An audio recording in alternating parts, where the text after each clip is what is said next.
Convido os irmãos a cantar essa canção conosco, dizendo: queremos o teu nome engrandecer. Você na sua casa, você pode erguer as suas mãos. Aonde quer que você esteja, você pode erguer as suas mãos e cantar conosco. Queremos o teu nome, Senhor, engrandecer.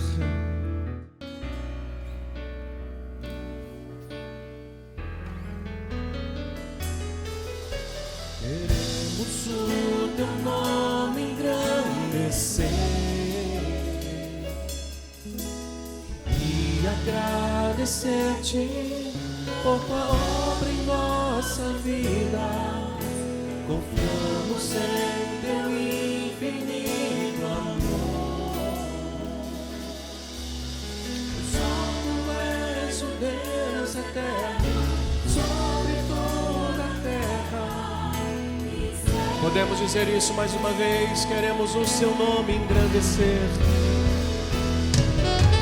Queremos o teu nome engrandecer e agradecer-te por tua obra em nossa vida. Confiamos em teu infinito amor. Só tu és o Deus eterno sobre toda a terra e céu. Vamos dizer que Ele é grande. Grande é o Senhor e muito digno de louvor. Na cidade do nosso Deus, teu santo monte, a alegria de toda a terra.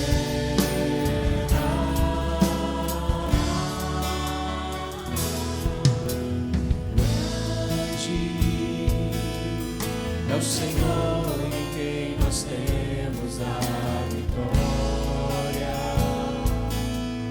e que nos ajuda contra o inimigo.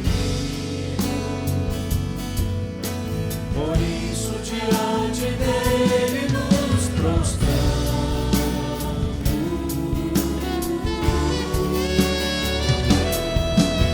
Queremos o teu nome engrandecer e agradecer-te por tua obra em nossa vida. Confiamos em teu infinito amor. Pois só tu és o Deus eterno sobre toda a terra e céu.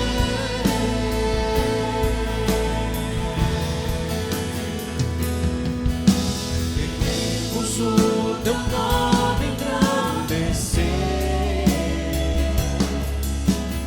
e agradecer-te por tua obra em nossa vida.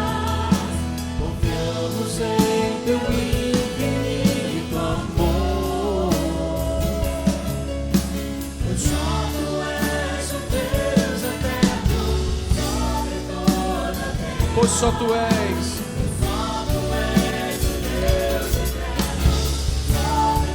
Diga mais uma vez. Só tu és o Deus eterno sobre toda a terra e céu.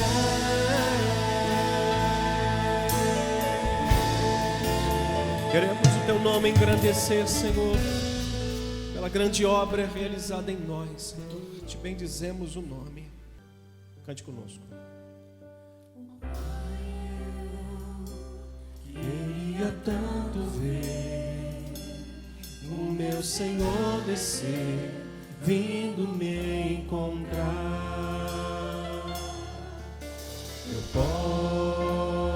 posso até imaginar a refulgente glória do Senhor Jesus. Transpondo as brancas nuvens do mar azul. Oh,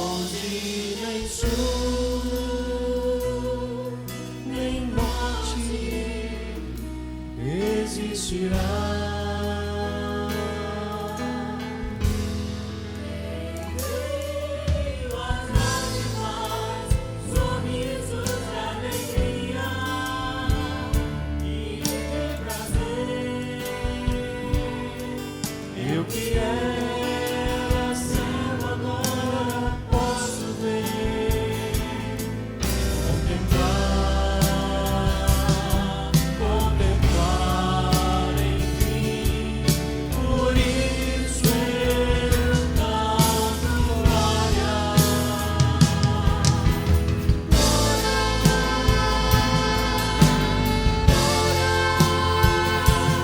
ao autor da minha fé.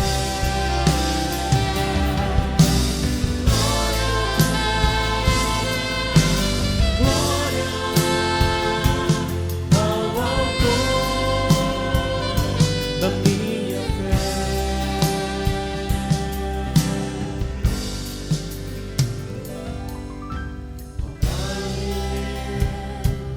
Queria tanto, tanto ouvir o som que vai abrir o encontro triunfal. É ver amigos que um dia em Cristo foram feitos meus irmãos. Agora sim podemos dar as mãos, pois temos todos somente um só Senhor. Eis o consolo que envolve a minha vida, o meu Senhor Jesus, que foi morto sim naquela cruz. Voltará, nossa esperança voltará, enfim. Por isso eu canto glória e glória,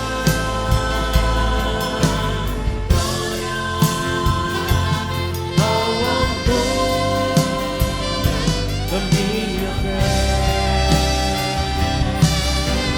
Glória, glória ao autor da minha fé.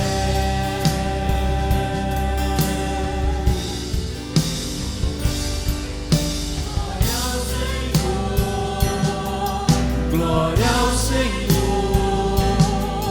glória ao Senhor, o autor da minha fé. E glória ao Senhor, glória ao Senhor, autor da minha fé. Diga mais uma vez, glórias, glória ao Senhor.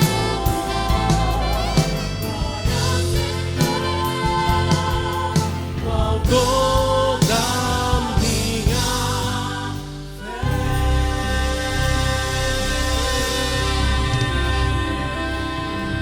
Aleluia. Ok, vamos nesse momento agora nos voltar para o momento, a parte mais importante desse culto, que é onde nós vamos meditar na santa e gloriosa palavra do Senhor. Gostaria de te convidar a um texto que a gente costuma ouvir muitas mensagens, e nessa manhã, aliás, nessa noite, eu gostaria de dividir com os irmãos. João capítulo 6, versículos 26 e 27. E esse é o tema que eu queria propor para essa noite. O preço de uma decisão. Quanto custa? Qual o valor? Que implicância tem ou há quando aceitamos o convite de caminhar ao lado de Cristo? Porque não foi uma aceitação nossa, não foi uma escolha nossa.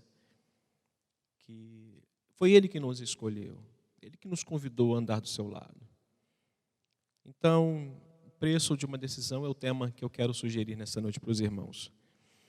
E diz o texto sagrado: respondeu-lhe Jesus: em verdade vos digo, vós me procurais não porque vistes sinais, diz o texto, mas porque comestes dos pães e vos fartastes.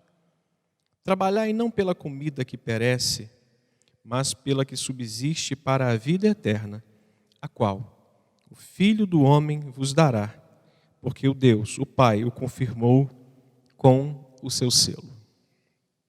O tema que eu gostaria de propor nesta noite para os irmãos é o preço de uma decisão. Quase tudo na nossa vida, e os irmãos sabem muito bem disso, acontece por meio das nossas decisões, das nossas escolhas. Casar-se, fazer uma universidade, ter filhos, hoje precisa ser muito pensado, comprar uma casa de campo, um sítio, qualquer coisa, trocar de carro, até mesmo nas nossas viagens que fazemos às vezes, aí quando dá. No entanto, nenhuma dessas decisões custa tanto a uma pessoa quanto decidir responder ao chamado e ao convite de Cristo, que é para andar ao seu lado, como fez Mateus, quando ele estava na coleteria e Jesus o passa por ele e o chama. E naquele exato momento ele toma uma decisão de seguir a Jesus. Nossa decisão para andar com Cristo tem um preço. E não é o valor monetário, não é o valor em espécie, mas é um valor que vai implicar muitas coisas na nossa vida. Marcos capítulo 8, versos 34, Jesus reuniu a multidão e os seus discípulos e disse: se alguém quiser vir após mim, a si mesmo deve se negar. Esse é o preço. É o preço dessa decisão. E tem que tomar a sua cruz. Cada um de nós que decidimos aceitar o convite de andar ao lado de Jesus, devemos tomar a nossa cruz e segui-lo. Jesus, então, irmãos, portanto, jamais disse que segui-lo seria algo confortável, seria algo fácil, isento de alguns tipos de sacrifícios da nossa vida. O apóstolo Paulo, quando se preparava na narrativa do capítulo 20 de Atos, quando se preparava para voltar para Jerusalém, diz ele que foi constrangido no espírito para voltar para Jerusalém, sabendo o que aconteceria com ele. Ele não tinha ideia do que poderia acontecer, senão que o Espírito estava assegurando ele que de cidade em cidade, o que esperava ao apóstolo Paulo eram cadeias e tribulações.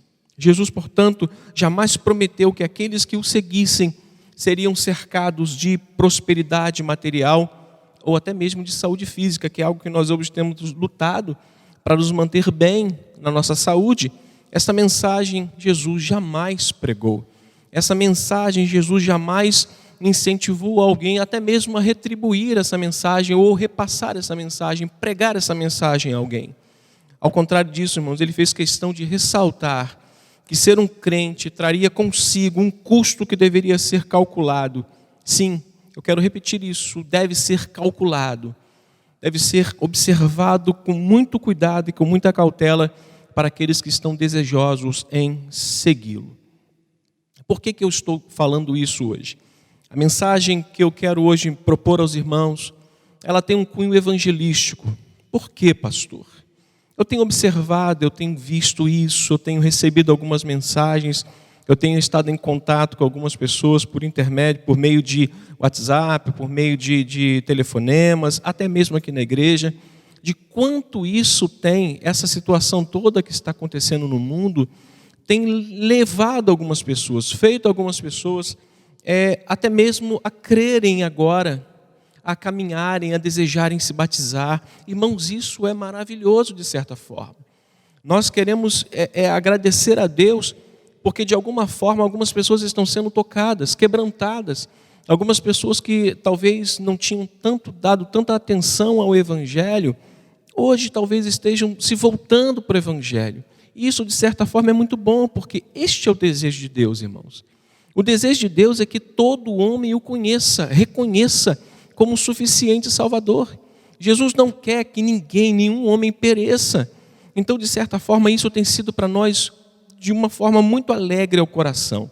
Isso tem trazido muita alegria ao nosso coração, de saber que existem muitas pessoas que estão desejosas em buscar a Deus, conhecer o Evangelho, caminhar logo quando tudo isso acabar, talvez congregar numa igreja e nós louvamos o nome do Senhor.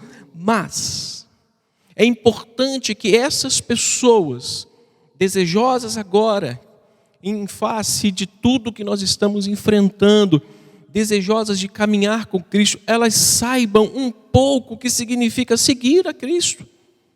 Não é simplesmente dizer agora eu sou um cristão ou eu vou me batizar. O que Jesus fez é o que nós devemos fazer como pastores. A nossa responsabilidade como pastores é essa. De alguma forma mostrar para as pessoas o custo que é seguir o Evangelho. Jesus então não prometeu que aqueles que o seguissem, que aceitassem o convite de andar ao seu lado, seriam cercados de prosperidade material, de saúde física. Ele não pregou isso, não ordenou que nós pregássemos. Portanto, irmãos, caminhar com Deus é bem mais do que uma escolha, é bem mais do que uma certa escolha de casar-se, fazer uma faculdade, é trocar de carro. Não, irmãos, é uma decisão consciente, porque é um chamado à renúncia, é um chamado a deixarmos para trás algumas coisas que talvez nos separou de fato de Deus e agora andar em obediência, pois esse é o chamado. Caminhar com Deus não significa que estaremos isentos nessa vida de sofrer perseguições, não seremos atribulados ou sofreremos tribulações, não enfrentaremos luta de alguma espécie. Isso é importante a gente pensar. Ele nunca prometeu, e caminhar com Deus não significa que seremos isentos dessas situações. É importante dizer que ao escolher seus 12 discípulos, seus 12 seguidores, ao separar aqueles homens, Jesus apresenta todos os motivos. É como se nós estivéssemos aqui agora. Eu estivesse aqui agora, com a ajuda do Espírito Santo, tentando dizer para você, meu amigo, que aí agora está desejoso em seguir o Evangelho, apresentando alguns motivos que talvez pudesse dizer para você, pensa bem, eu não estou desmotivando ninguém a não seguir a Cristo, eu não estou desmotivando ninguém a abandonar essa decisão de seguir a Cristo. Eu estou mostrando para você de fato que os motivos que podem levar uma pessoa a seguir a Cristo precisam ser aqueles reais, não motivados talvez por uma ideia, por um pensamento de que talvez a minha vida possa mudar, o meu casamento possa mudar, a minha vida financeira possa mudar, talvez eu receba uma imunidade santa que eu não vou ser atingido por nenhum problema físico. Ele, ao escolher os seus seguidores, ele cria alguns motivos, de certa forma assim, para que eles pudessem não segui-los. Ele diz, eis que vos envio como ovelhas para o meio de lobos. E Jesus está dizendo para eles, olha, eu vou enviar vocês para o meio daqueles que de fato podem devorar vocês. É para que aqueles homens entendessem que o chamado e seguir a Cristo não era estar sendo convidado ao playground, a um parque de diversões, a um momento de lazer. Não, seguir a Cristo é uma vida de renúncia, de obediência, de cautela, de uma vida de fé. Hoje eu quero fazer essa observação com os irmãos. Eu quero hoje levar esse pensamento aos irmãos e no finalzinho dizer aos irmãos o que nós precisamos fazer para seguir de fato a Cristo. O que precisamos fazer para seguir a Cristo com um coração genuíno. Jesus, portanto, irmãos, não desejava que as pessoas o seguissem pelas razões erradas, sem darem conta do que estavam realmente fazendo e quais seriam as repercussões na sua vida. Ele faz com que as pessoas entendam, ou fez com que as pessoas entendessem que seguir pelas razões erradas poderia de fato levá-las a uma vida com repercussões terríveis, irmãos, terríveis, até decepções. Muitas pessoas que eu conheço começaram a carreira cristã com um pensamento de que talvez aquilo pudesse levá-la a um momento todo especial na sua vida sentimental, na sua vida profissional, e quando na verdade o que Jesus queria trabalhar mais era na sua vida espiritual do que nessas outras coisas. Então essas pessoas acabaram se decepcionando com isso e acabaram abandonando a carreira tão maravilhosa que é a carreira cristã. Então Jesus, ele não quer que as pessoas o sigam pelas razões erradas. Precisamos considerar, e eu quero deixar isso para os irmãos, que a salvação é totalmente de graça, mas o discipulado, pastor, o que é o discipulado? É o aprendizado do que significa de fato seguir a Cristo, mas o discipulado e o seguir os passos de Jesus tem um preço alto. E pastor, qual é o preço? O preço é sermos diferentes, irmãos. Eu falo de diferente nesse tempo, principalmente porque nossa fé deve nos levar a pensar e agir de modo diferente no tempo que nós estamos vivendo. Enquanto as pessoas estão alarmadas, desesperadas, nós temos a consciência e a certeza de fé de que o nosso Deus, irmãos, que o nosso Pai está velando por cada filho que tem aqui. A igreja do Senhor é o centro da atenção de Cristo nesse momento. Então, nós sermos diferentes agora é nós manifestarmos ao mundo uma fé e uma segurança que nós temos em Deus tão grande de que as coisas podem até piorar, irmãos, mas o que as pessoas precisam ver em nós é de fato que a nossa fé em Cristo, nele, é firmada não por aquilo talvez que possa mudar ou por aquilo que talvez não possa. Então é ser diferente, irmãos. A decisão de caminhar com Deus deve promover mudanças do comportamento do homem, um distanciamento do modo de ver deste mundo. Portanto, é importante falar isso nessa noite. Para você, meu irmão, minha irmã, meu jovem.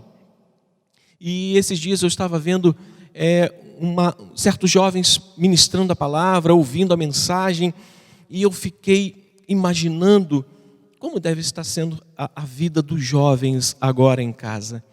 Principalmente aqueles que estão aí nas universidades, né, estão aí procurando, né, galgar os degraus na sua vida, fazendo concursos públicos, terminando aí uma pós-graduação.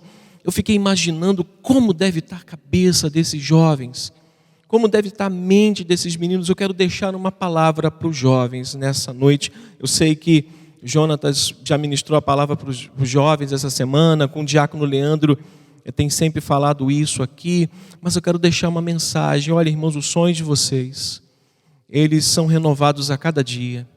Deus tem planos grandiosos para a juventude dessa igreja. Eu quero deixar essa palavra para os jovens dessa igreja. Seus sonhos não se findaram, seus projetos de vida, eles não caducaram. Pode ter certeza, Deus está cuidando de nós. Mesmo você na sua casa pensando, poxa, o que vai ser da minha faculdade, o que vai ser da minha pós-graduação, o que vai ser talvez aí do meu concurso público, não se preocupa com isso agora não. Preocupe-se em ter uma vida com o Senhor. Preocupe-se em dedicar a sua vida a Ele. Saiba que o mais Ele vai fazer na vida de vocês. Tá bom, meus jovens? Fica com essa palavra. Portanto, a decisão de caminhar com Deus deve promover um distanciamento do modo de viver deste mundo. Nós não andamos agitados como as pessoas. Nós não andamos desesperados como as pessoas andam. Um homem de fé e uma mulher de fé, ele não se agita pelas informações e pelos movimentos que as coisas têm feito agora, ou que os homens estão fazendo agora. Também é um distanciamento do modo de pensar deste mundo. Nós precisamos estar distantes a cada dia, não militarmos em qualquer coisa, mas militarmos por uma fé genuína em Cristo. Não levantarmos bandeira 1, bandeira 2, não, é levantarmos a nossa bandeira, a bandeira da fé. Nós somos da fé, irmãos. Nós não somos de briga, nós não somos de guerra, nós somos de Cristo. Nós temos que andar distante do modo de pensar deste mundo. E por fim, um distanciamento do modo de crer, por mais que eles talvez ancorem a fé deles numa esperança de que depois de tudo isso as coisas vão melhorar. Eu não quero ser pessimista, mas as coisas ainda vão continuar sendo como elas são. O mundo não vai melhorar. Talvez o planeta agora tenha dado uma respirada, né? A gente vê reportagens onde alguns animais estão aparecendo nas cidades, algumas praias contaminadas estão com águas cristalinas. Eu não sei se aquilo é fake news, mas eu vejo aquilo, eu fico impressionado. mas pode ter certeza, irmãos, as praias vão continuar contaminadas. Assim que tudo isso voltar, assim que tudo voltar ao normal, o mundo não vai melhorar. O que nós precisamos ancorar nossa esperança de que Cristo é Senhor, e esse Senhor um dia prometeu que iria, mas voltaria para buscar sua igreja para estar com Ele por toda a eternidade. Nós não ancoramos a nossa vida e a nossa fé nesse mundo. Portanto, hoje, nessa noite, irmãos, eu finalizo esse pensamento do preço de uma decisão. O que precisamos fazer para segui-lo? Você que está aí me ouvindo nesta noite, ou nesta tarde, ou nessa manhã, como assim desejar, depois que você pegou o seu smartphone ou está vendo a sua televisão.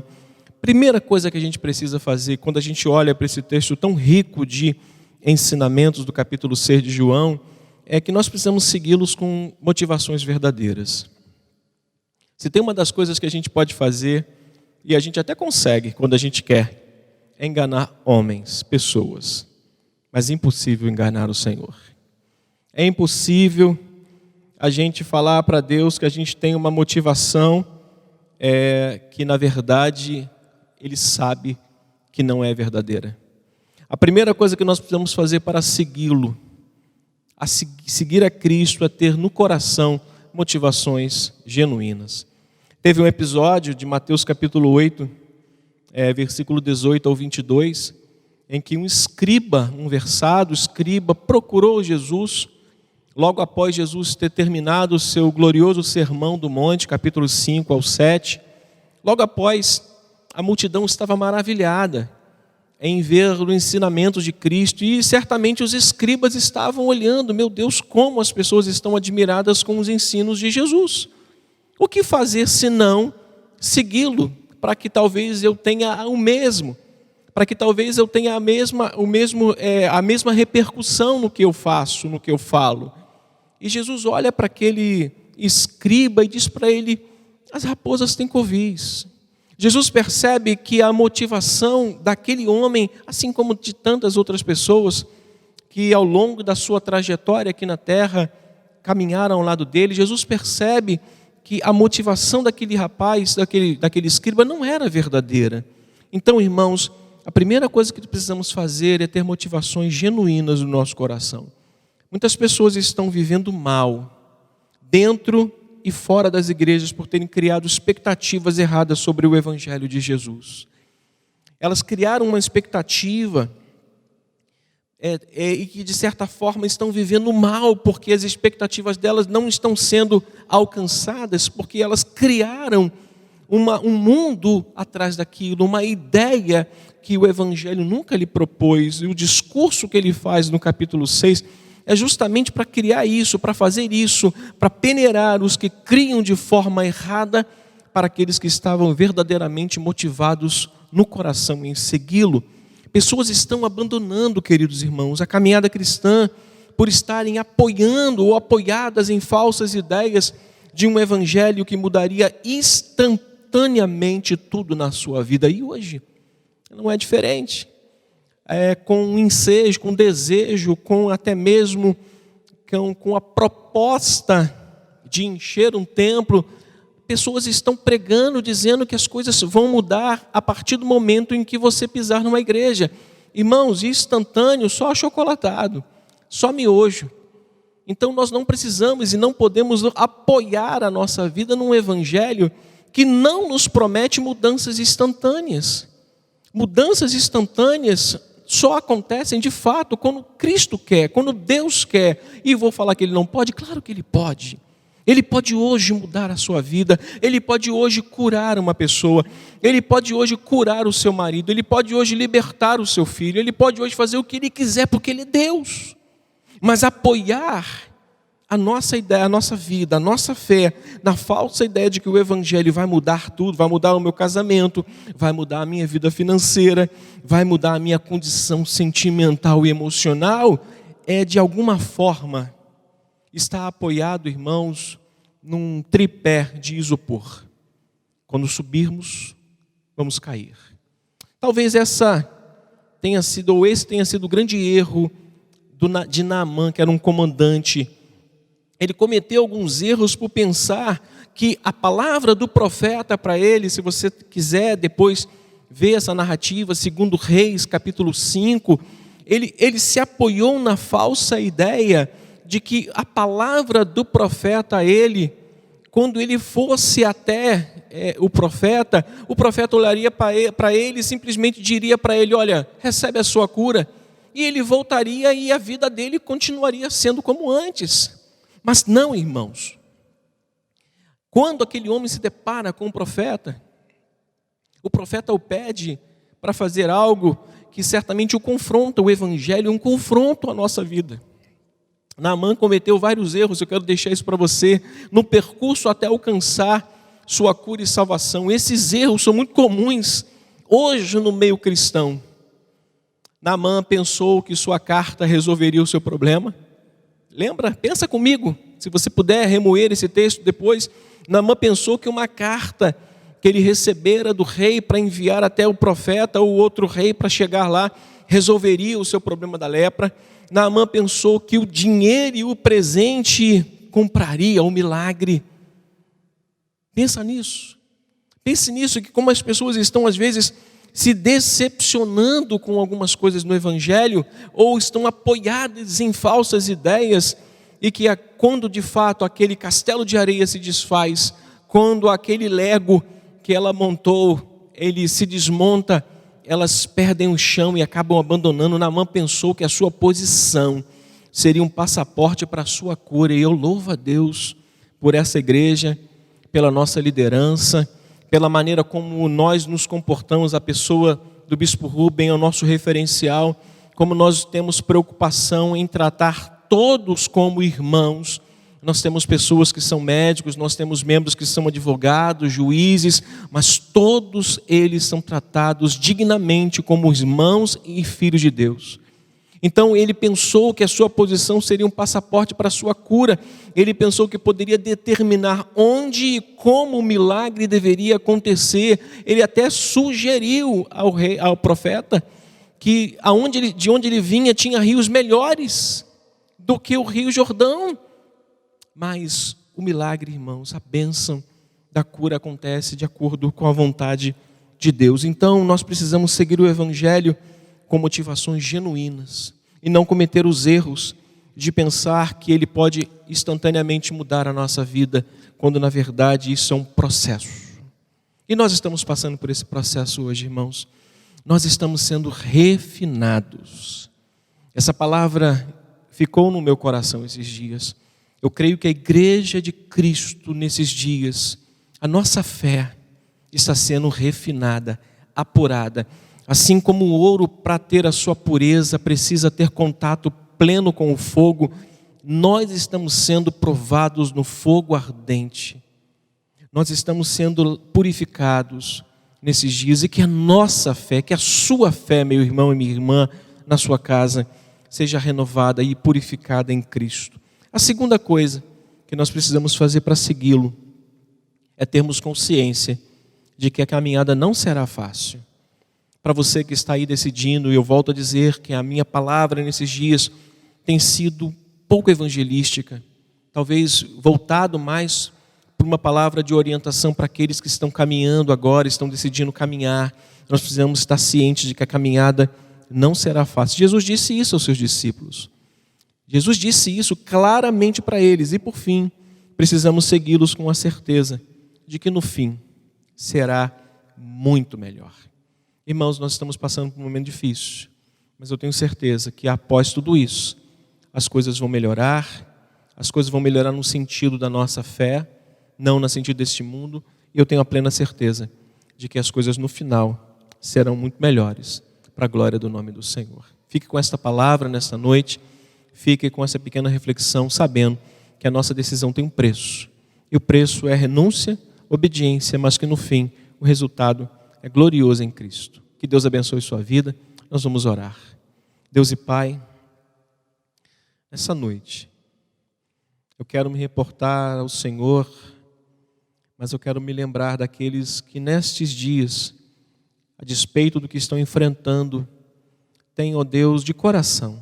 Eu quero crer de todo o coração, estão tomando uma decisão séria, clara, de caminharem e seguirem os teus passos, seguirem as tuas pegadas.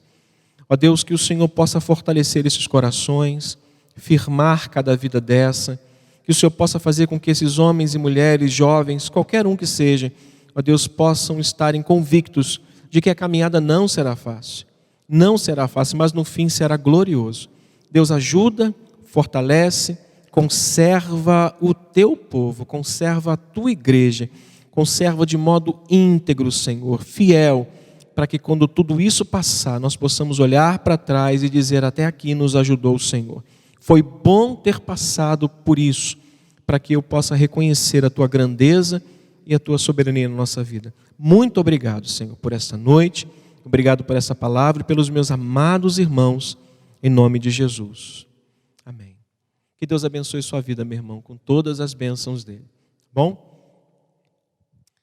Ok. Irmãos, estamos de volta mais uma vez aqui para expressar a nossa gratidão, o nosso louvor a Deus pela vida financeira dessa igreja, pela vida dos irmãos, pela fidelidade e pelo carinho com que os irmãos têm tratado a obra do Senhor. Nós queremos expressar em nome do nosso bispo, dos pastores, a nossa gratidão pela maneira tão fiel e tão generosa que os irmãos têm tratado esta obra. O nosso pedido: continue sendo fiel à obra de Deus, continue sendo fiel nos seus dízimos e ofertas. Nós sempre estamos aqui na igreja para receber. Quando não estamos, tem sempre um irmão aqui para receber das suas mãos um dízimo, uma oferta e orar pela sua vida. E você não está impedido de, ao chegar aqui, depositar a sua oferta, seu dízimo, dobrar o seu joelho, tirar um momento de oração com o Senhor. É bom, é saudável às vezes fazer isso, lógico, com devido aparato, com devido cuidado, com máscara, sem aglomeração. Mas quando você puder, venha, deposite aqui no gasofilácio e aproveite para matar as saudades do templo.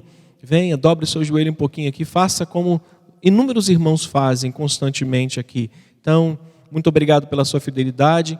Nosso pedido: que Deus abençoe e que vocês continuem sendo fiéis, em nome de Jesus. Até a próxima.